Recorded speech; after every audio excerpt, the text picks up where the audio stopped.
इस पेन को देखिए, न लोगो, न रंग, न नाम, बस सिर्फ एक पेन। अब इस नोटबुक को देखिए, इस शेल्फ को, इस पूरे स्टोर को। यहाँ कुछ भी आपको इन्फ्लुएंस करने के लिए डिजाइन नहीं किया गया है। कोई भी चीज अलग दिखने की कोशिश नहीं करती, यहाँ तक कि इनका अपना लोगो भी नहीं है। और फिर भी मूजी ने पिछले साल 400 करोड़ से ज्यादा कमाए। 31 देशों में 1000 से ज्यादा स्टोर खुल चुके हैं। और सही बताऊं तो लोग पागल हैं इसके पीछे। रेडिट पर कम्युनिटीज मूजी के प्रोडक्ट्स पर घंटों डिबेट करती हैं। यहाँ तक कि लोग सिर्फ उनका स्टोर देखने जापान जाते हैं। तो सवाल है, जब दुनिया की मल्टीनेशनल ब्रांड्स करोड़ों रुपए एड्स और मार्केटिंग पर खर्च कर रही हैं, जापान का मूजी ब्रांड बिना मार्केटिंग और बिना ब्रांडिंग के कैसे जीत रहा है? और जब एक ब्रांड एम्प्टीनेस यानी खालीपन बेचकर 400 करोड़ से ज्यादा बना सकती है, तो 1.5 अरब लोगों का देश भारत क्या और कैसे सामान यानी चीजों की खरीद फरोख्त करता है? और हम आज मूजी से क्या सीख सकते हैं?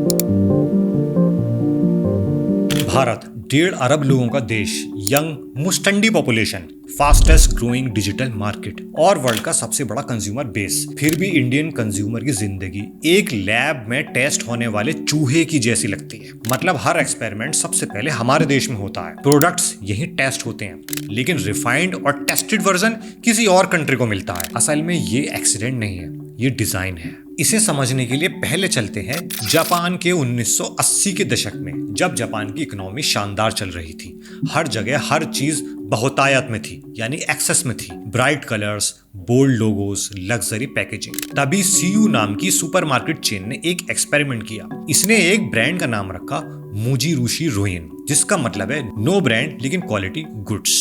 एक ब्रांड जिसका नाम ही था नो ब्रांड। इसका आइडिया सिंपल था, रिमूव एवरीथिंग अननेसेसरी। मतलब हर वो चीज हटा दो जिसकी जरूरत ही ना हो। कोई फैंसी पैकेजिंग नहीं, कोई एडवर्टाइजिंग नहीं, इसलिए कोई डिजाइनर फीस भी नहीं, बस क्वालिटी प्रोडक्ट लेकिन प्राइस कम। उस वक्त एक रेगुलर नोटबुक 500 येन में मिल रही थी, जिसका कलरफुल कवर होता था स्पाइरल बाइंडिंग के साथ। लेकिन मूजी नोटबुक रिसाइकल्ड बीच पेपर से बनी, बिल्कुल ब्लैंक, और कीमत 200 येन। सेम फंक्शन लेकिन बेटर क्वालिटी के साथ, लेकिन प्राइस आधे से भी कम। शुरुआत में लोगों ने कोई इंटरेस्ट नहीं दिखाया, उन्हें बोरिंग लगा, चीप लगा, क्योंकि वो दशक था स्टेटस का, कंजम्पशन का, जैसे आज भारत में है। और यहीं से शुरू होता है एक कंपैरिजन।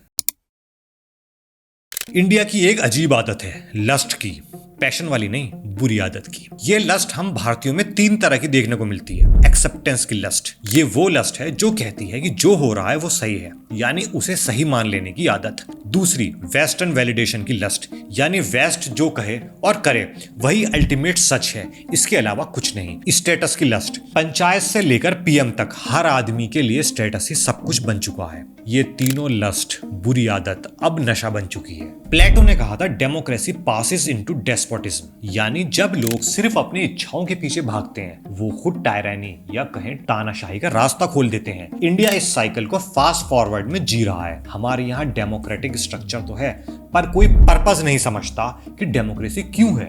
मार्केट बेस्ड इकोनॉमी तो है, पर मार्केट को समझने का डिसिप्लिन नहीं है। कंज्यूमर के पास राइट्स तो हैं, पर कंज्यूमर अवेयरनेस बिल्कुल नहीं है। आज कंज्यूमर को आप कुछ भी बेच दो वो लेगा।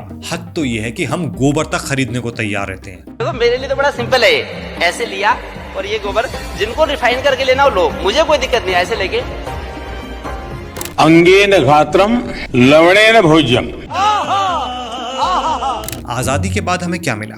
टेक्नोलॉजी सोवियत यूनियन से मिलती है, जब वेस्ट आगे बढ़ चुका था। तब 1991 में लिबरलाइजेशन में कॉल सेंटर्स की भरमार मिली, लेकिन असल इनोवेशन तो सिलिकॉन वैली में हो रही थी। आज के डिजिटल एज में प्रोडक्ट्स कहीं और डिजाइन होते हैं, लेकिन टेस्ट हम पर होते हैं, फिर रिफाइंड होकर रियल मार्केट्स में जाते हैं। मतलब हम परपीचुअल बीटा टेस्टर्स हैं, यानी कि सेकंड क्लास कंज्यूमर्स। क्या ये कोइंसिडेंस है? नहीं। जिस देश में 1.5 अरब कंज्यूमर्स हो, यंग डेमोग्राफी हो, ग्रोइंग मिडिल क्लास हो, डिजिटल अडॉप्टेशन तेज स्पीड से हो, टैलेंट की कोई कमी ना हो, फिर भी हमें ट्रीटमेंट 3rd क्लास से मिलता है। क्यों? क्योंकि हम एक्सेप्ट करते हैं। जनरेशन से हमें ट्रेन किया गया है, जो मिले शुक्रगुजार हो जाओ, इसलिए हमें लाइनों में खड़ा कर दिया जाता है। चाहे नोटबंदी की लाइन हो, कोविड में थाली बजवानी हो, या आज पेट्रोल के लिए या सिलेंडर की लाइन हो। आज फेसबुक इमोशनल मैनिपुलेशन के एक्सपेरिमेंट्स इंडियन यूजर्स पर टेस्ट करता है, यानी हमारे इमोशंस के साथ कैसे छेड़छाड़ किया जाए, वो भी बिना हमारे सहमति के। व्हाट्सएप पेमेंट्स पहले इंडिया में लॉन्च होते हैं सिर्फ रेगुलेशंस, स्ट्रेटजीज टेस्ट करने के लिए। अमेज़न के एल्गोरिदम के एक्सपेरिमेंट्स यूरोप में तो इलीगल हैं, लेकिन इंडिया में फ्रीली लागू कर दिए गए। क्यों? क्योंकि हमारे रेगुलेशंस वीक हैं, वीक एनफोर्समेंट होता है, हताश पॉपुलेशंस पहले से है। यही टेस्टिंग ग्राउंड तो बाहर की कंपनी को चाहिए होता है। मल्टीनेशनल कंपनीज कहती हैं इंडियन मार्केट प्राइस सेंसिटिव है, लेकिन सच ये है कि इंडियन मार्केट को ट्रेन किया गया है लो क्वालिटी एक्सेप्ट करने के लिए, यानी मिनिमम वायबल प्रोडक्ट लेकिन मैक्सिमम प्रॉफिट।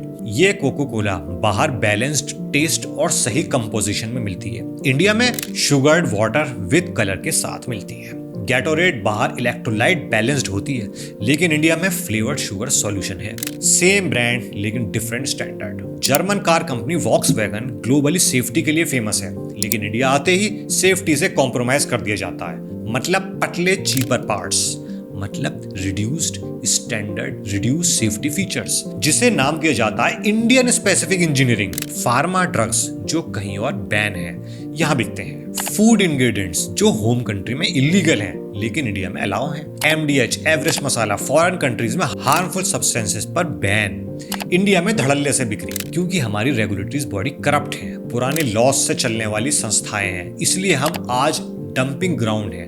हम एक लेबोरेटरी है जहां हम पर डिग्रेडेशन टॉलरेंस टेस्ट होते हैं, यानी हम कितनी वाहियात चीजें कहां तक झेल सकते हैं, क्योंकि हमें सिखाया जाता है एक्सेप्ट करो। 47 की आजादी ने साइकोलॉजी नहीं बदली, बस ब्रिटिशर्स की जगह कॉर्पोरेशंस आ गई। ग्रीन रेवोल्यूशन से पैदावार तो बढ़ी, लेकिन डिपेंडेंसी केमिकल्स पर हो गई। 91 के बाद लिबरलाइजेशन से लोगों पर पैसा तो आया, लेकिन आज डॉलर कंपैरिजन रुपये की हालत देखिए। डिजिटलाइजेशन तो आया, डिपेंडेंसी बाहर की प्लेटफॉर्म पर और ज्यादा हो गई। हर चीज प्रोग्रेस के नाम पर शुरू हुई, लेकिन डिपेंडेंसी में कन्वर्ट हो गई। अब वापस मुझी पे दोबारा आते हैं। मुझी ने क्या किया? कामनेस, अपने हर प्रोडक्ट में शांति दिखाई। ऑनेस्टी, हर प्रोडक्ट को ईमानदारी से बेचा। कंसिस्टेंसी, जो पहले था वही आज भी है या उससे बेहतर है। मुझी ने अननेसेसरी चीजों को हटाया, लेकिन इंडिया ने अननेसेसरी को आइडेंटिटी बना लिया।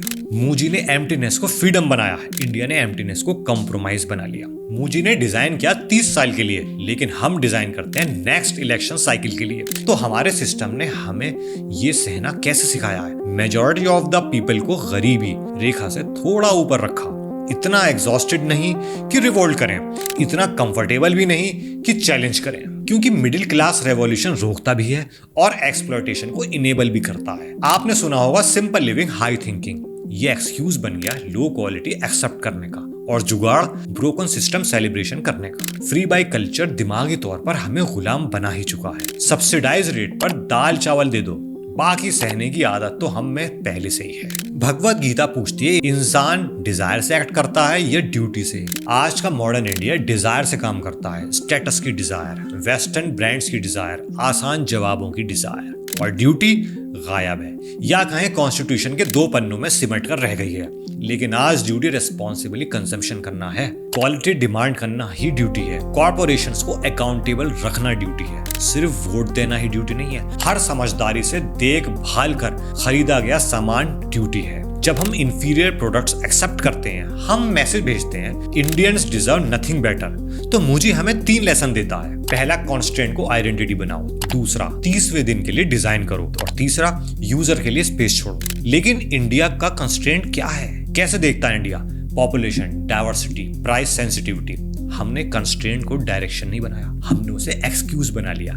सब कुछ सामने हो रहा है, हम एक्सेप्ट करते हैं, कंज्यूम करते हैं, प्राइवेटली कंप्लेन करते हैं, फिर भी खरीदते हैं। रिस्क फेकर्स मास्क पहनकर सपने दिखाते हैं, क्वालिटी को डिग्रेड करते हैं, मार्जिन्स बढ़ा देते हैं, और हम चुपचाप देखते रहते हैं। सवाल ये नहीं कि कॉर्पोरेशंस हमारा एक्सप्लॉइट कर रही हैं, सवाल ये है कब तक? क्या हम हमेशा बीटा टेस्टिंग ग्राउंड रहेंगे या कभी रियल मार्केट बनेंगे? डिसीजन कॉर्पोरेशंस का नहीं है, हमारा है। मुझी ने दुनिया को दिखाया नथिंग इज पावरफुल। इंडिया को खुद से पूछना होगा, क्या हम भी अपनी जिंदगी से अननेसेसरी चीजें हटा सकते हैं? वो स्टेटस की लस्ट, वो वेस्टर्न वैलिडेशन की लस्ट, एक्सेप्टेंस की लस्ट।